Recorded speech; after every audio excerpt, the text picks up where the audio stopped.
I have to say my acknowledgements, but I'd like first to thank you for your help making me President of the Republic of the Philippines.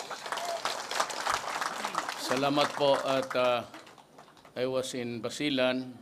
I won, natalo ako doon sa pinuntahan ko. Kaya ko nga pinuntahan para titignan ko lang sila.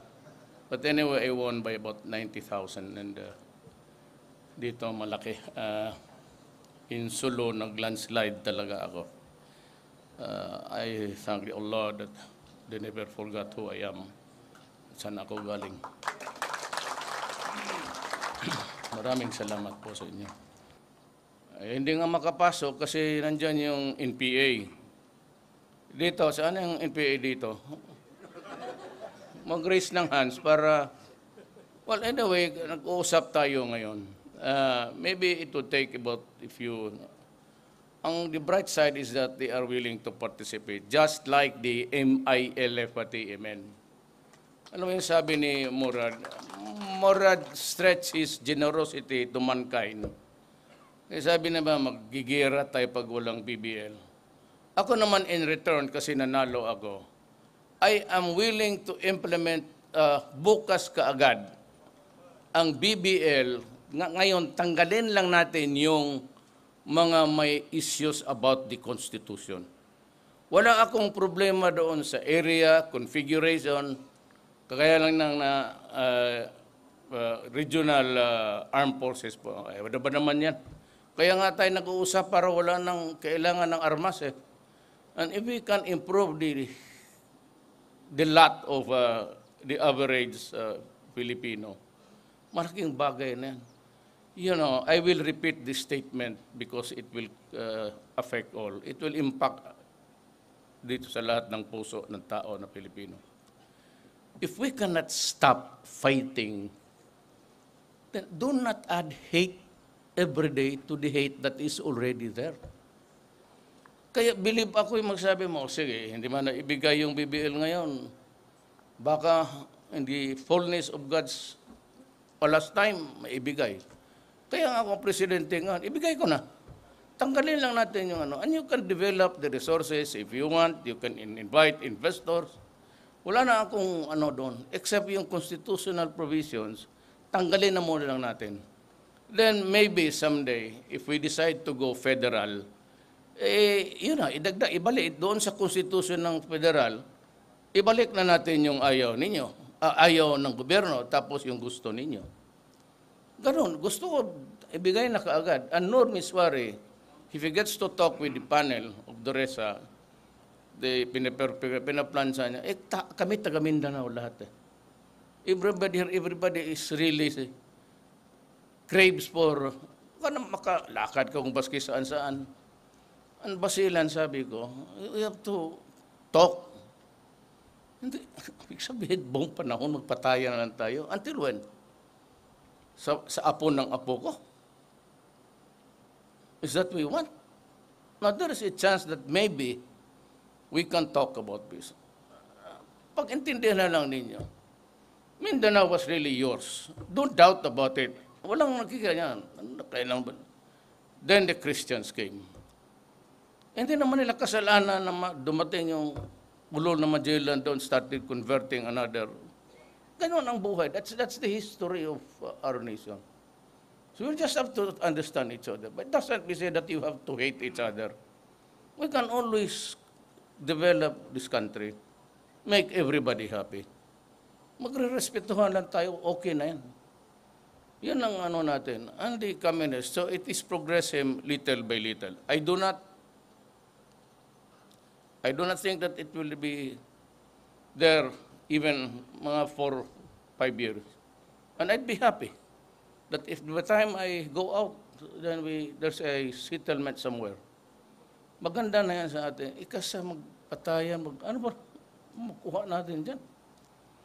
You cannot defeat government and we cannot overthrow the government. So ako gusto ko sabi noon nga, kung kayong mga taga-Maynila ayaw ninyo, di mag-separate kami taga-Mindanao.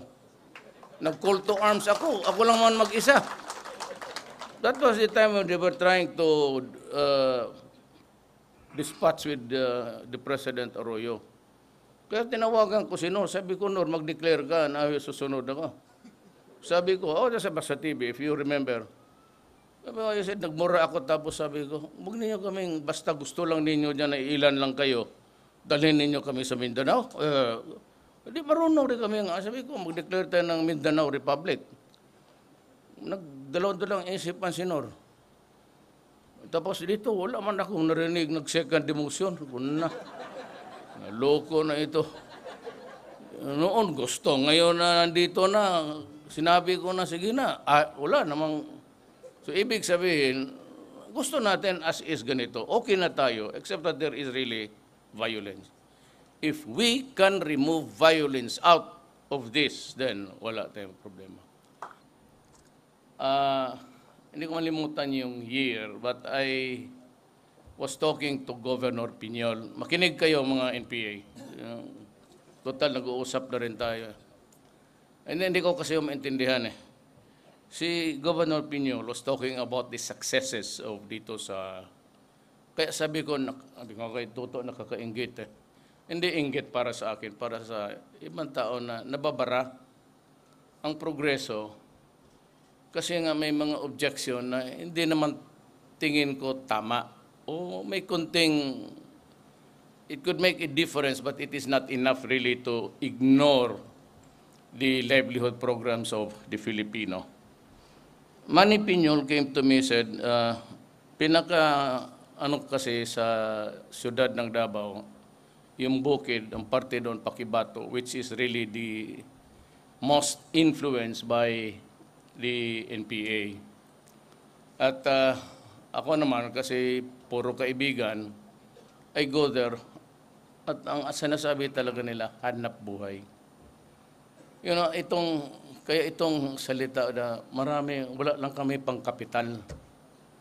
Yan ang masakit pakinggan kasi hindi ako makakatulong. So sabi ko sa kanya, matignan mo daw doon the soil and everything. Is the soil good for planting of this and that?